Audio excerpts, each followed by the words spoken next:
Diriwayatkan dari Abu Hurairah radhiyallahu anhu bahwasanya Rasulullah Shallallahu Alaihi Wasallam bersabda, ketika Allah menciptakan surga dan neraka, Dia mengutus Jibril untuk melihat neraka dan kemudian berfirman, lihatlah apa yang ada di dalamnya dan kenikmatan yang aku janjikan kepada penghuninya di dalamnya.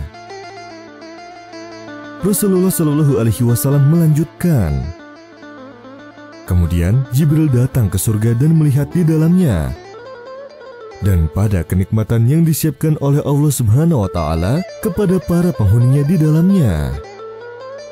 Kemudian Rasulullah Shallallahu Alaihi Wasallam mengatakan, kemudian Jibril kembali kepada Allah Subhanahu wa Ta'ala dan berkata, demi kemuliaan-Mu, tidak seorang pun yang mendengar tentangnya, kecuali akan memasukinya.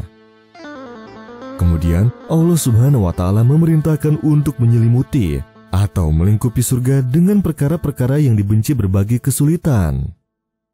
Kemudian Allah Subhanahu wa Ta'ala berfirman kepada Jibril, kembalilah ke surga dan lihatlah apa yang telah aku persiapkan untuk para penghuninya di dalamnya.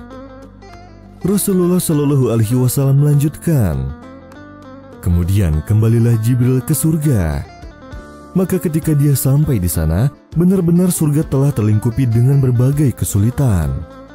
Kemudian Jibril kembali menemui Allah Subhanahu wa Ta'ala dan berkata, demi kemuliaan-Mu, aku benar-benar khawatir bahwa tidak akan seorang pun masuk ke dalamnya. Kemudian Allah Subhanahu wa Ta'ala berfirman, pergilah ke neraka dan lihatlah di dalamnya dan perhatikan terhadap apa yang aku persiapkan bagi para penghuninya. Kemudian ketika Jibril sampai di neraka, dia melihat neraka terdiri dari beberapa tingkatan, yang satu di bawah yang lain.